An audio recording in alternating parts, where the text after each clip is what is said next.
Hi అండి, నమస్తే. Welcome back to my channel. ఇవాల్టి వీడియోలో పాలక్ పన్నీర్ని ఎలా చేయాలో చూపిస్తాను. ఈ కర్రీ చపాతీ, రోటీ, పూరి, నాన్స్, బగారా రైస్ దేనిలోకైనా సరే చాలా చాలా బాగుంటుంది. మనం ఇంట్లోనే అచ్చం రెస్టారెంట్ స్టైల్లోలా చాలా టేస్టీగా, ఈజీగా చేసుకోవచ్చు. ఇంక లేట్ చేయకుండా ప్రాసెస్లోకి వెళ్ళిపోదాం. ముందుగా స్టవ్ ఆన్ చేసుకొని ఇలా ప్యాన్ పెట్టుకొని ఇందులోకి నీళ్ళను పోసుకోవాలి. ఫ్లేమ్ని మీడియంలోనే ఉంచుకొని నీళ్ళను వేడి చేసుకోవాలి. ఇక్కడ నేను 4 కట్ల పాలకూర తీసుకున్నాను.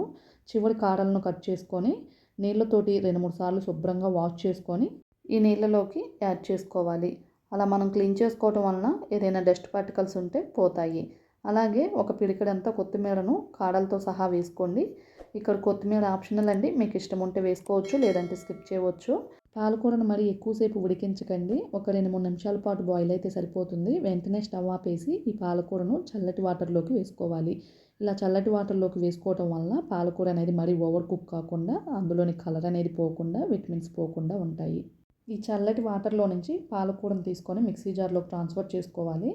ఈ పాలకూరను మిక్సీ జార్లో వేసుకునేటప్పుడు కొంచెం అలాగే వేయకుండా కొంచెం స్క్వీజ్ చేసుకున్నట్లుగా వేసుకోండి. ఇప్పుడు ఇందులోకి 2-3 పచ్చిమిర్చిని వేసుకోవాలి, లేదంటే మీ కారానికి తగినట్లుగా చూసుకొని వేసుకోండి. అలాగే గ్రేవీ మరింత టేస్టీగా రావడానికి 7-8 జీడిపప్పు పలుకులను కూడా వేసుకోవాలి. వాటర్ని మరీ ఎక్కువ యాడ్ చేయకుండా 2-3 స్పూన్స్ వేసుకొని మూత పెట్టేసి ఇలా స్మూత్ కన్సిస్టెన్సీ వచ్చేలాగా మిక్సీ పట్టుకొని పక్కకు పెట్టుకోవాలి. ఇప్పుడు స్టవ్ ఆన్ చేసి ఇలా ప్యాన్ పెట్టుకొని 1 టేబుల్ స్పూను ఆయిల్ వేసుకోవాలి.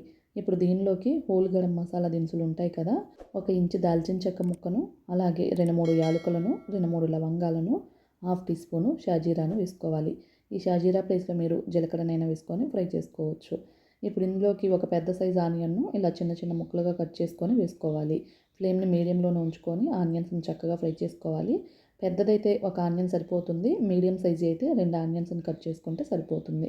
ఆనియన్స్ ఇలా లైట్ గోల్డెన్ కలర్ వచ్చిన తర్వాత ఇప్పుడు ఇందులోకి 1/2 టీ స్పూను అల్లం వెల్లుల్లి పేస్ట్ను వేసుకొని ఫ్రై చేసుకోవాలి. అల్లం వెల్లుల్లి పేస్ట్ పచ్చివాసన పోయిన తర్వాత ఇప్పుడు ఇందులోకి ఒక టమాటాను శుభ్రంగా వాష్ చేసుకొని ఇలా మెత్తటి ప్యూరీలాగా పట్టుకొని యాడ్ చేసుకోవాలి. మీకు ఇలా ప్యూరీలాగా పట్టడం ఇష్టం లేదు అనుకుంటే టమాటాను చిన్న చిన్న ముక్కలుగా అయినా కట్ చేసుకొని వేసుకోవచ్చు. టమాటా పేస్ట్ కూడా పచ్చివాసన పోయి ఆయిల్ ఫ్లోట్ అయ్యేంత వరకు చక్కగా కలుపుకుంటూ ఉండాలి. ఇక్కడ టమాటా పేస్ట్ కూడా చక్కగా ఫ్రై అయిపోయింది. ఇప్పుడు ఇందులోకి 1/2 టీ స్పూన్ పసుపును, అలాగే 1 టీ స్పూన్ రెడ్ చిల్లీ పౌడర్ను, లేదంటే మీ కారానికి తగినట్లుగా చూసుకొని వేసుకోండి. అలాగే 1/2 టీ స్పూన్ జీలకర్ర పొడిని, 1 టీ స్పూను ధనియాల పొడిని, 1/2 టీ స్పూను గరం మసాలా పొడిని వేసుకోవాలి. అలాగే 1 టీ స్పూను కసూరి మేతిని ఇలా చేతిలోకి తీసుకొని ఇలా క్రష్ చేసుకొని వేసుకోవాలి. ఇలా కసూరి మేతిని కూడా వేసుకోవడం వలన టేస్ట్ అనేది చాలా బాగుంటుంది. ఇప్పుడు మనం వేసిన స్పైసెస్ అన్నీ మాడిపోకుండా ఫ్లేమ్ని లోలోనే ఉంచుకొని 1 ఆర్ 2 మినిట్స్ పాటు చక్కగా ఫ్రై చేసుకోవాలి. ఈ స్పైసెస్ ఇలా చక్కగా ఫ్రై అయిపోయిన తర్వాత ఇప్పుడు ఇందులోకి మనం గ్రైండ్ చేసుకున్న పాలకూర పేస్ట్ ఉంది కదా, దాన్ని కూడా యాడ్ చేసుకొని లో ఫ్లేమ్లో పెట్టుకొని పాలకూరకు స్పైసెస్ అన్నీ పట్టేలాగా ఇలా నిదానంగా 2-3 నిమిషాల పాటు బాగా కలుపుకుంటూ ఉండాలి. హై ఫ్లేమ్లో పెట్టారంటే పాలకూర అడుగంటుతుంది, అందుకని ఇలా నిదానంగా లో ఫ్లేమ్లోనే కలుపుకోవాలి. ఇలా బాగా కలుపుకున్న తర్వాత ఇప్పుడు ఇందులోకి వాటర్ని యాడ్ చేసుకోవాలి. మనం గ్రైండ్ చేసుకున్న మిక్సీ జార్లోనే 250 ml వరకు వాటర్ని వేసుకొని ఆ వాటర్ను ఇందులోకి వేసుకోవాలి. అలాగే రుచికి సరిపడా ఉప్పును కూడా వేసుకొని ఒకసారి అంతా బాగా కలుపుకోవాలి. మీరు ఇదే స్టేజ్లో ఒకసారి స్పైసెస్ని చెక్ చేసుకొని సరిపోకపోతే వేసుకోవచ్చు. ఇప్పుడు ఫ్లేమ్ని లోలోనే ఉంచుకొని ఇలా మూత పెట్టేసి 5 నిమిషాల పాటు కుక్ చేసుకోవాలి. ఇక్కడ చూడండి, 5 నిమిషాల తర్వాత మూత తీసి చూస్తే పైన ఆయిల్ అనేది ఫ్లోట్ అవుతుంది కదా. ఇప్పుడు ఇందులోకి 2 టేబుల్ స్పూన్స్ వరకు పెరుగును వేసుకోవాలి. పెరుగును అలాగే వేసుకోకుండా కొంచెం చిలుక్కొని వేసుకోవాలి. దానివల్ల మనకి పైన తొనకలు కనపడకుండా ఉంటాయి. ఇలా పెరుగును వేసుకున్న తర్వాత బాగా కలుపుకోవాలి. ఇప్పుడు ఇందులోకి 1 టేబుల్ స్పూను బటర్ను వేసుకోవాలి. ఈ బటర్ ప్లేస్లో మీరు నెయ్యినైనా వేసుకోవచ్చు. ఇలా బటర్ వేసుకోవటం వల్ల ఈ కర్రీ టేస్ట్ అనేది మరింత పెరుగుతుంది, టేస్ట్ కూడా రిచ్గా ఉంటుంది. ఇప్పుడు బటర్ కూడా చక్కగా కలిసిపోయిన తర్వాత ఇప్పుడు ఇందులోకి 200 గ్రాములు పన్నీర్ను తీసుకొని ఇలా చిన్న చిన్న క్యూబ్స్గా కట్ చేసుకొని వేసుకోవాలి. మీరు పన్నీర్ ముక్కలు కావాలి అంటే ఇంకాస్త పెద్దగా అయినా కట్ చేసుకోవచ్చు. నేను పిల్లలు తినడానికి వీలుగా ఇలా చిన్న ముక్కలుగా కట్ చేసుకొని వేసుకున్నాను. ఇక్కడ నేనైతే పన్నీర్ను ఫ్రై చేసి వేయటం లేదు, ఇలాగే వేసుకుంటున్నాను. పన్నీర్ ఫ్రై చేస్తే కొంచెం గట్టిగా రబ్బర్లాగా అవుతుంది, అందుకని ఇలా వేసుకుంటేనే టేస్ట్ బాగుంటుంది. ఇప్పుడు దీనిలోకి 2 టీ స్పూన్స్ పాలమేగడను వేసుకోవాలి.